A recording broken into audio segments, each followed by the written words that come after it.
Stars, all of the stars, all of the stars in the sky. One day they shone so very brightly, like a meadow of newly grown flowers lighting up the darkness above. On this day, a brave knight was born in the land of Wessenbrilde. Of course, he was not a brave knight when he was born. He was just a small baby with a mother and a father. His father was a bellows mender and his mother kept the homestead. Little did these two ordinary folk know that the young infant in their arms would grow to be the hero of the land, whose name would be sung by the people of the land, whose name would echo across the land. The name these two ordinary folk gave to their young child. The name Otto. Look at our beautiful boy. You'll make us very proud. I hope he takes after me. A bellows mender? What's wrong with a bellows mender? I would hope for greater things for our only son. I would hope for everything he wishes to come true. Well, let me remind you that I may be a bellows mender, but you're the one who married a bellows mender. The cheek of it. Otto grew up in a house, a simple house, but a house filled with love in place of riches and joy instead of fear. Otto grew up. He was schooled. He learnt what it meant to be a part of the world. Otto had everything he could wish for from his two doting parents. He grew up to be a strong young man.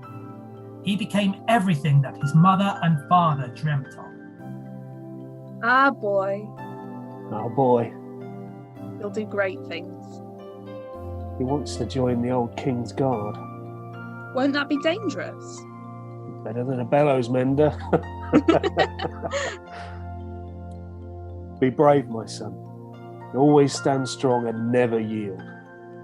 Take care of yourself, and the universe will take care of you. I wish that you find everything your heart desires, my boy. Find someone to share your life with. Find a kindred spirit. Find her. Find her. 19 years and 3 months after the day of his birth, Otto found himself enlisted as a soldier in the army of old King Artemis of Wessenbrilde, under the leadership and instruction of the head of the Royal Guard, Captain Erasmus Blaggart. Captain Blaggart was a huge, towering figure with a voice to match, rosy red cheeks like overflowing wine glasses, a mop of black hair, and a round face like a moon watching over his world. My name is Captain Blaggart. You may call me Captain or Sir. You need not fear me, for I am a fair and just man. But beware, cross swords with me, and you will find yourself on the losing side. I am not to be trifled with, and I have little time for tomfoolery. All of the soldiers had the utmost respect for the brave and wise Captain Blaggart. Stand to attention, men. Swords at the ready. I said, ready! Blaggart was a true hero, and the soldiers wished to follow his example. I will teach you all to be the bravest soldiers, the most fearless, courageous warriors ever to fight in the name of the king. And so he did. He taught them how to fight. Never let your guard down. Always watch your back, for that is where the enemy will catch you. He taught them how to win. Never give in. Even when all seems lost, keep on fighting. He led them into battles. Onward, men, attack! And to victory! My brave soldiers, we are victorious. We shall be greatly rewarded for our endeavours by His Majesty, old King Artemis. But then came the news that old King Artemis had passed on. I bring grave news of our beloved old King Artemis. His soul has passed on into eternal sleep. Our thoughts are now with old Queen Hildegard and the young Princess Christabel. Long live the Queen! Long live Wessenbrilde! The Princess Christabel was the only child of old King Artemis and old Queen Hildegard, a beautiful, angelic creature who seemed to float across the room. Long golden hair and deep blue eyes that had the power to entrance, enchant, and capture you in a moment. Otto was charmed and hypnotized by this young siren. One day, he struck up the courage to speak with her. Your Majesty, Do I know you? I'm a soldier in the army of the old king. The army is now under the command of my mother, the Queen. My condolences for your loss, sweet princess. You have seen battles. I have, Your Majesty. You have seen death. Yes, Your Majesty. What do you believe happens when we die? I do not know. I only know of the foolish tale I was told as a child. Which tale? The tale of the bewilderness. I was told that too. An everlasting kingdom where one day we will be reunited with our loved ones. I did say it was foolish. Such funny stories we hear as children. What is your name? My name is Otto. Otto. A palindrome. Yes, Your Majesty. Please, call me Christabel. Christabel. Tell me the story you heard as a child. The story of the bewilderness. Oh, I only remember fragments. Then tell me fragments. As I remember, the story goes that another world exists in the celestial realm, a world where we may exist eternally once our time in this world is at an end. What do you imagine it would be like, this bewilderness? My imagination is somewhat limited. I believe it would be very much like our own land of Wessenbrilde, but different, peaceful, enchanting. Your imagination is not limited. I often miss the innocence of childhood, where we could tell simple stories. As do I. Then we must endeavour to tell each other more of these fantastical tales. This was the first of many times that Otto and Christabel spoke. Together they sat under the stars and shared stories, songs and memories. Together they laughed and cried. Together they fell in love.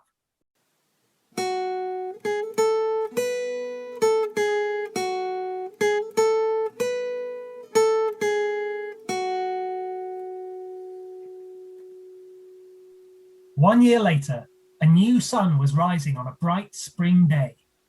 Today was the day that Christabel and Otto were to be married. On the morning of her wedding, Christabel was preparing the celebrations with her mother, old Queen Hildegard, and her lady-in-waiting, Rose. Old Queen Hildegard was a small but full-faced woman with grey hair that still retained shadows of its once golden glory. My daughter, my only daughter, getting married. Yes, Mother. Your father would be so happy. I know, Mother. Oh, if only he were here to see you getting married. Oh, I miss him, Christabel. I miss him. I miss him. Still, life goes on. Indeed, it does, Mother. Did I tell you about the day your father and I got married? Yes. Oh, it was a beautiful summer's day. Father said it was January. Oh, it was a beautiful winter's day. Of course. Everyone in the kingdom of Wessenbrilde was there. Father said it was a private ceremony. Only a small select few were there. Yes, Mother. I, of course, looked radiant. Father said that... What? Nothing. I know this day will be magnificent, my wonderful Christabel. You will live happily ever after with your true love. Could you call Rose for me? Rose! Rose! I'll go and find her. Rose was a young girl of around 19 or 20, a pretty girl with a slightly crooked smile and dark hair parted neatly in the middle. She had been the lady-in-waiting to Christabel since she was 17 years old and was the closest thing that Christabel had to a best friend. Even though Rose called Christabel Milady, there was a familiarity between them, a closeness. You called me milady? Have you ever been in love, Rose? No, milady. Why ever not? I suppose I've never met anyone who I wanted to be in love with. Keep looking. Although there was a boy in our village, he bought me flowers when I turned 16, a very sweet gesture out of nowhere. I think he was too shy to ask for anything in return. Did you want something in return? Perhaps a kiss. You should find this boy, Rose. He'll be a man now. Then perhaps he will have overcome his shyness. Perhaps. You should fall in love. Fall in love. The word fall makes it sound like an error. Perhaps jump or leap would be better suited. Rose, you should leap in love. Leap in love? You always make everything sound so wondrous. Leap, Rose. Take that leap. I'm not sure I even know what to do when you're in love. Nobody does. You should be true to yourself. Never expect anything but the best for yourself, and lose yourself in each moment, even the mundane ones. Find him, Rose. Find him. Maybe I'll visit the village soon. Good for you. Now, I must prepare. The wedding was a glorious affair. Rose, Captain Blaggart, and old Queen Hildegard looked on at the spectacle. The bride looked magnificent. The groom looked so handsome. They were lost in each other's arms that day. Lost in each other. Lost.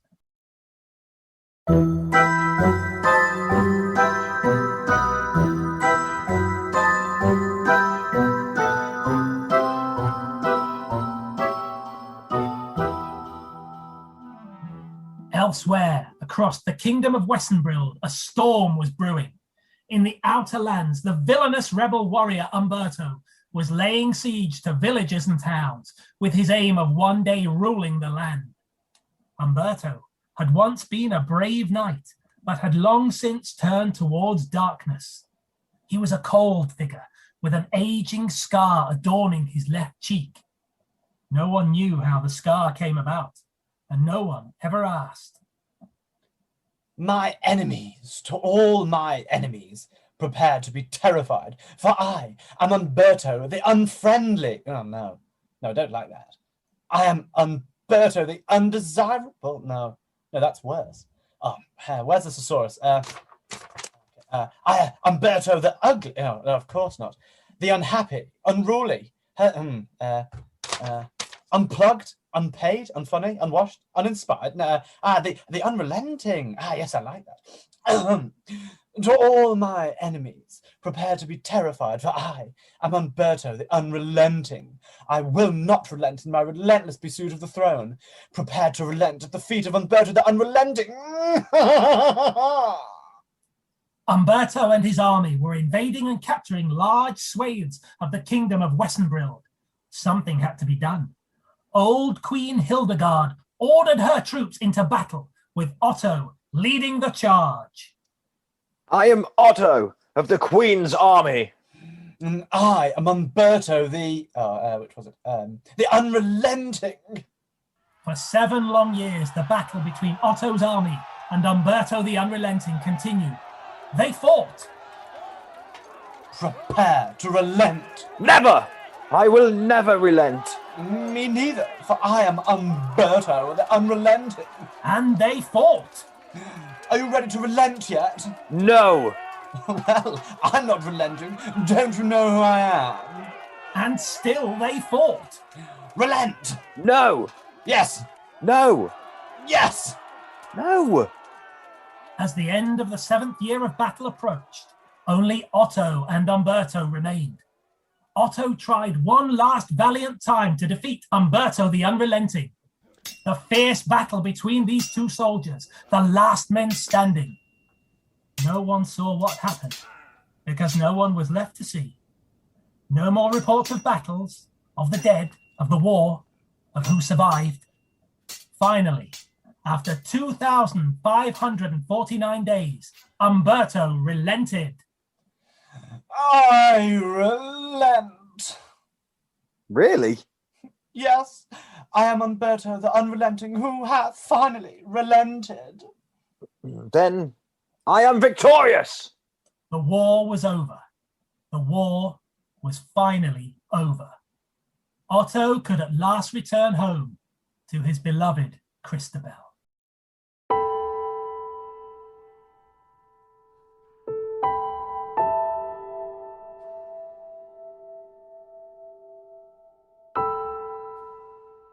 This war of 7 years long had taken its toll. Each day, news would reach Christabel from the army that many had died in battle.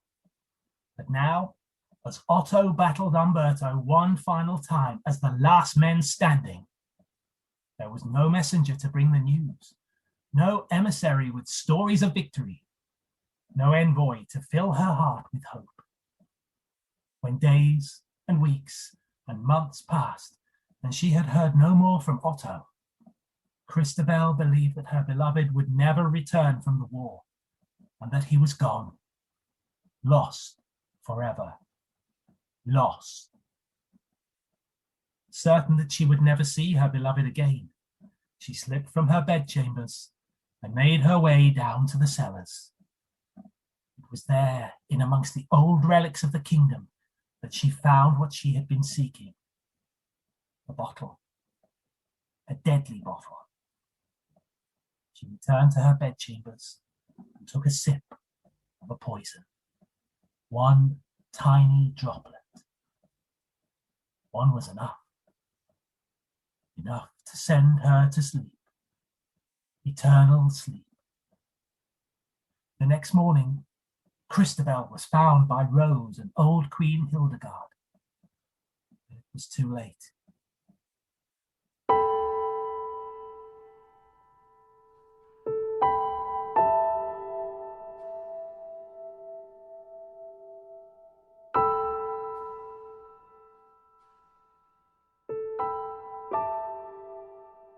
Across the plains, the people of the land cheered the name Otto. Upon his return to the castle, Otto heard the news of his beloved. He did not cry. He did not scream. He did not let anger rise. Only silence. He remained silent. No one could persuade Otto to speak. No one knew what words to say to him.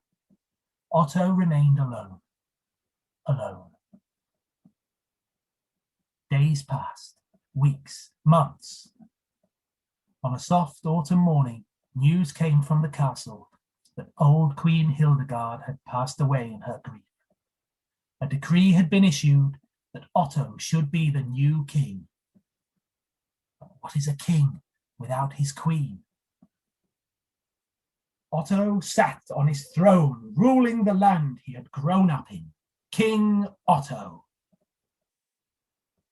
One night, as he sat, he slowly drifted into a delicate sleep. Find her. Find her. Otto suddenly awoke and found himself in a place he did not recognize. A bright country filled with light. Only light. Soon Otto found himself in a world that seemed to be made of clouds that were not really clouds. As he approached, he saw a figure. A person? No, she had more of an ethereal, unworldly quality about her, although her form suggested she was a woman. Welcome. I am the Keeper. The Keeper? Here in the Bewilderness. The Bewilderness is just a story for children. And yet, here I am. What do you keep? Lost things? I've lost something precious to me. Then you have come to the right place. What is it that you seek? I'm looking for someone.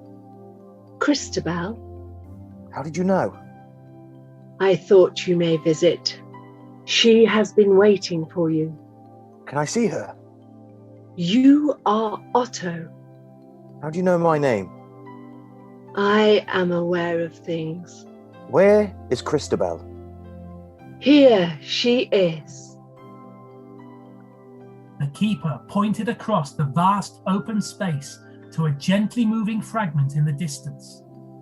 Otto saw not Christabel, but a bright, glowing light, like a flower, with edges burning like a sun. This incandescent blossom swayed softly, as if in a breeze, even though there was no breeze in this place. The swaying, almost dance-like, a fragile movement, lilting, vibrant, free. After a moment of watching this beguiling dance, Otto spoke. This is not Christabel. You are mistaken. You are remembering Christabel in her earthly form. This is Christabel.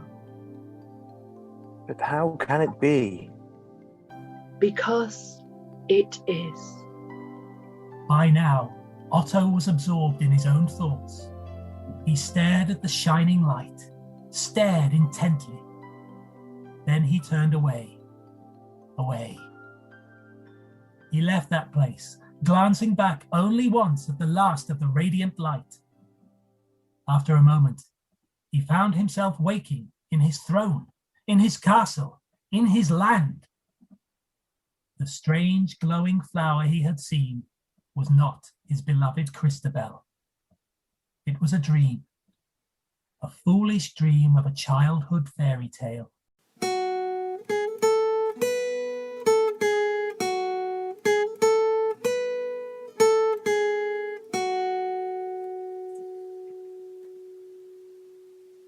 Otto resolved to rule the land as best he could.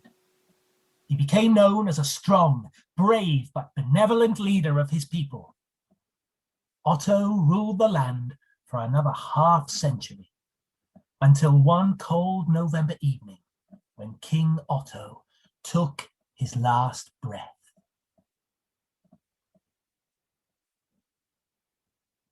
And in the bewilderness, the soul of brave King Otto is laid to rest. And there he remained forever. Forever.